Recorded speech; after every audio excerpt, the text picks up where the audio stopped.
thanks for being on Oldtime Central. Thanks for having me. Thanks for coming to England to visit. Yeah, it's having fun. Okay. Would you tell me a little bit how you got into playing Oldtime? Yeah, so I've always played Scottish and Irish and a little bit of everything, not very much of anything, I would say, but that's not really true. I grew up with folk music. My dad was in a band for 30 years, and I grew up just around in a town called Newcastle upon Tyne, which is the northeast of England, and there's a folk degree there, and there's lots of visiting musicians, so it's basically like a melting pot of all kinds of folk music. So, including Oldtime? Not really. When I was growing up, I didn't really hear any of that. A lot of like Scandinavian music coming across, and it's Shetland tunes. My dad used to go up and play at the Shetland Folk Festival a lot, and a lot of like also original tunes written by musician friends and things we used to learn. So I would often come down in the evening to a big kitchen full of musicians from wherever. They would just be staying in the house or whatever. And I was always very shy, but then I'd be like coaxed into playing a tune with them all. And on fiddle? Yeah, on fiddle. So I had lessons at school, and then just kind of was like, I'm not sure about scales. I don't know if I like this kind of studies and things. And then I got lessons from a guy called Peter Tickell, who's from Northumberland, and he's very, very good fiddle player.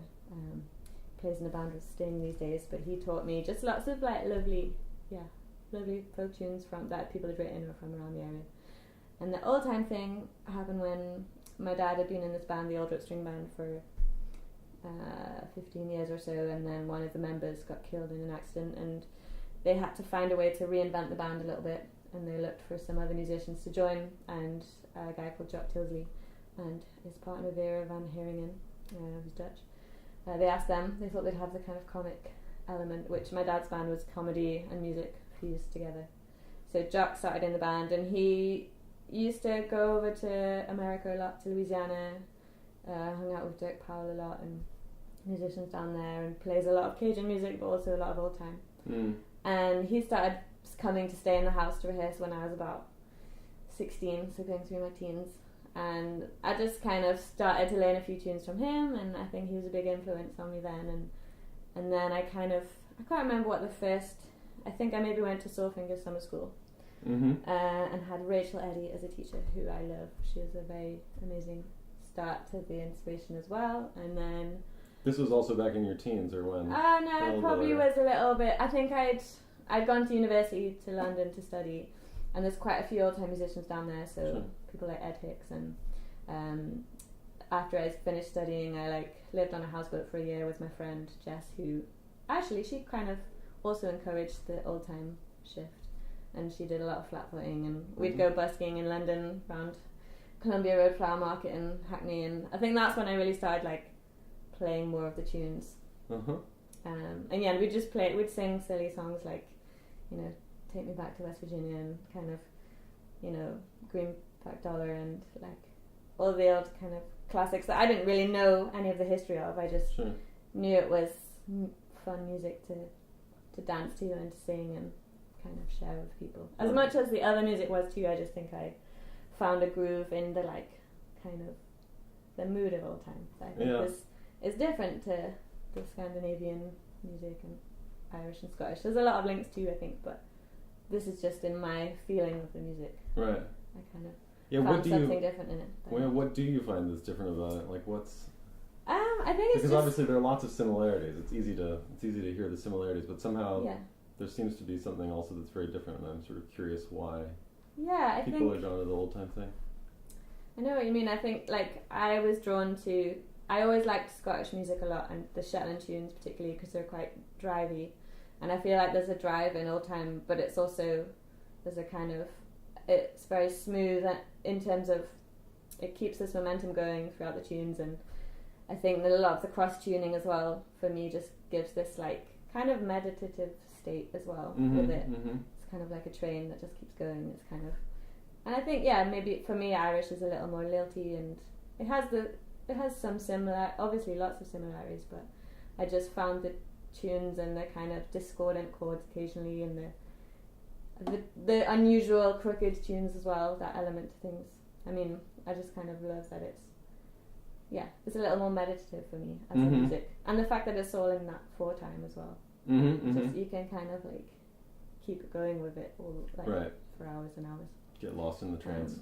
And my dad's an accordion player, so I didn't grow up like we just grew up playing tunes together, and he's my favourite person to play tunes with in the world. But I know Oldtime is predominantly stringed instruments, but he's a very bluesy accordion player, so I think there's an element of some of the songs, the old kind of bluesy element to some of the country style singing, I think comes out in his singing a little bit. So he started learning some of the Oldtime stuff too. Yeah, so when I kind of got into it, he was like, hang on a minute, you can't go off and learn all these tunes that I don't know, like what are we going to play? So I think it's not, I know that's not particularly the tradition to have accordions in Oldtime, but I love his playing, and he's very bluesy with it. And he actually went to the States with his band, the New Rope String Band, formerly known as the Old Rope String Band, and they played Mountain Stage, and they played in a few different places around North Carolina, and they stayed with Trevor Stuart's family. And I think he's very open musically to all sorts of things, and kind of grew up in theatre as well, so he takes in all the genres, I think. But we do play some of those tunes together. Cool. And you had your first Clifftop this summer, is that right? I did, yes. I was warned that it would be super intense, and it was kind of intense, but it was also just loads of people playing lovely tunes, which I thought was incredibly fun and relaxing as well, and just amazing people, like lovely connections with people, and just the fact that it's like such a long time and you're in this world, and occasionally would go up to the top to like have a shower or whatever it is that you do outside of the bit down the bottom, and you'd kind of like miss having all the sound around you, and I like enjoyed waking up to like a cacophony of sessions all around, just like it was kind of intense, I guess. But I loved it. I met I saw lots of people I'd visited North Carolina previously to stay on a farm with a neighbouring farm to the Stuart brothers. It was actually the year before Trevor passed away, and visited Mount Airy that time, and Bluff Mountain Festival, and Elk Creek, which was the year of the Elk Creek storm, which everybody talked about. So we went, and then I was in a tent freaking out for about a couple of hours, and then we left. But Clifftop was it was nice because I saw lots of friendly faces, because everyone goes to all the festivals. Sure. But yes. Cool. So you had fun. I had a lot of fun. Yeah. I feel like we didn't get enough tunes there, That's but true. You get lost in it, and you don't really find. Yeah, you like aim to meet up with someone, and then it doesn't happen. Something else appears, and then you just get lost, and yeah, you get sort of sucked into this dream, and you can't really.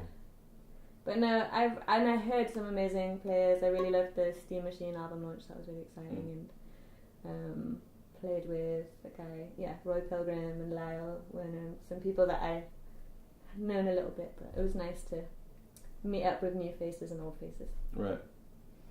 And then I had my resident tea tent with Bob Willoughby. He's a good tea drinker. So if I ever needed a little pick me up, I'd just go to his tent, and he'd have like Irish tea, English tea, Scottish tea all ready. Scottish tea. But so that's good. I had my. You have to have your little areas you homes. Go to. Your little homes.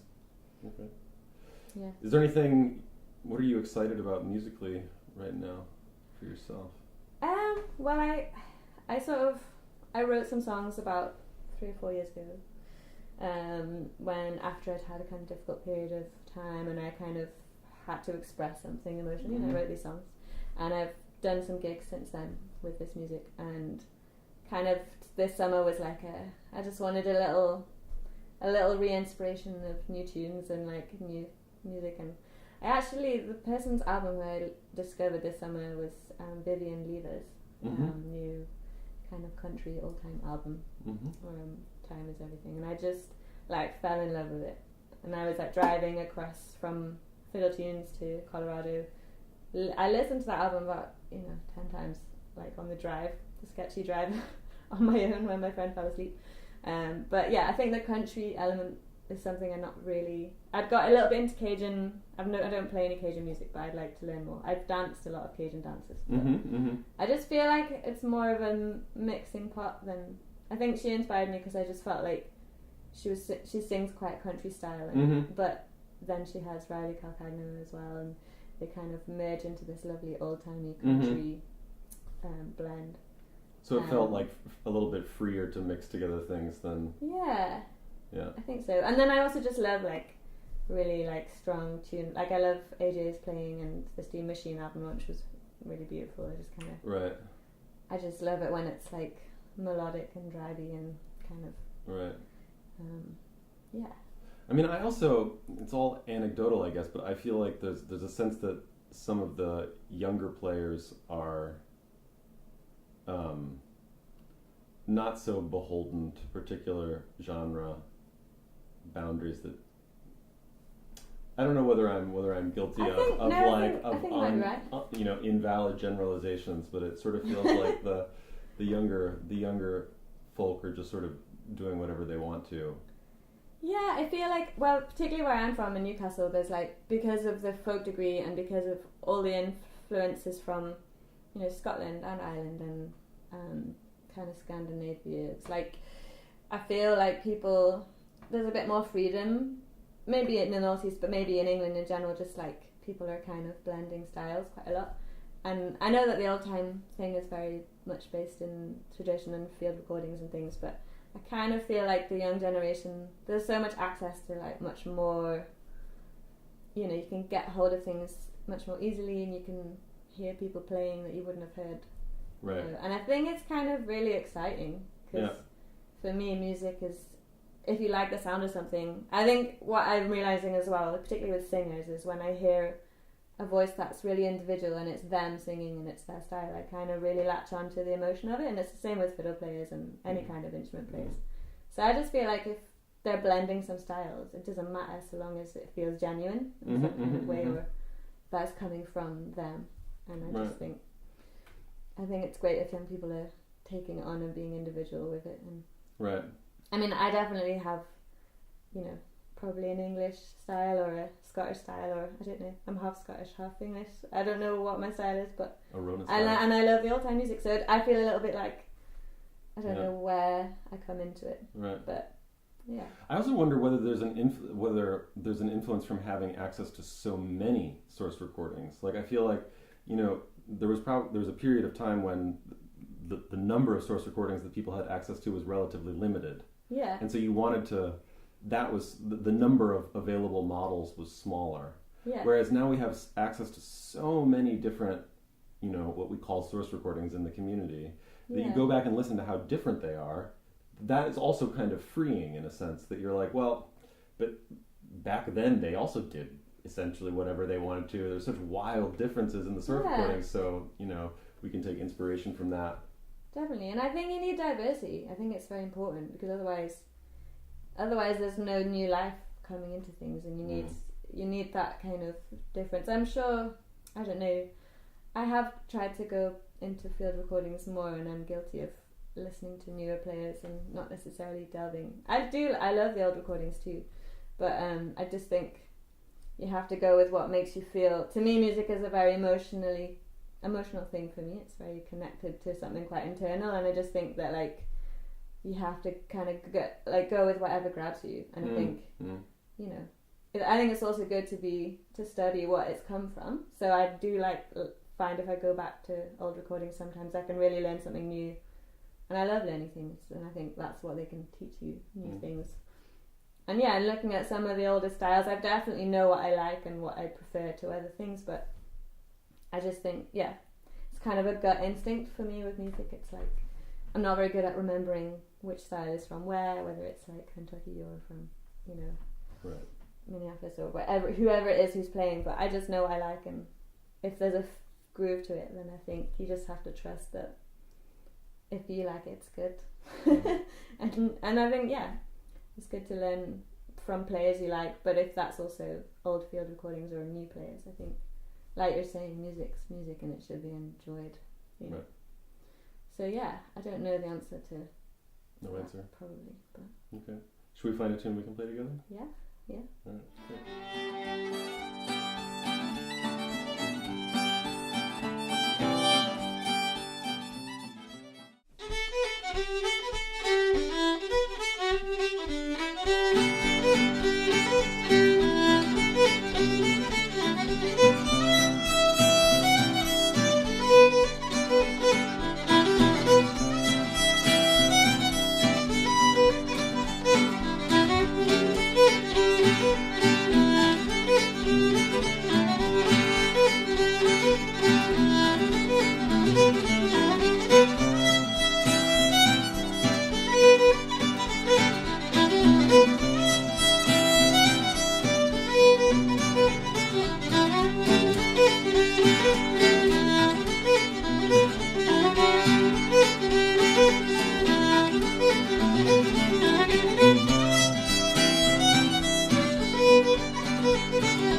So this is how I play this tune. I'll slow it down a wee bit.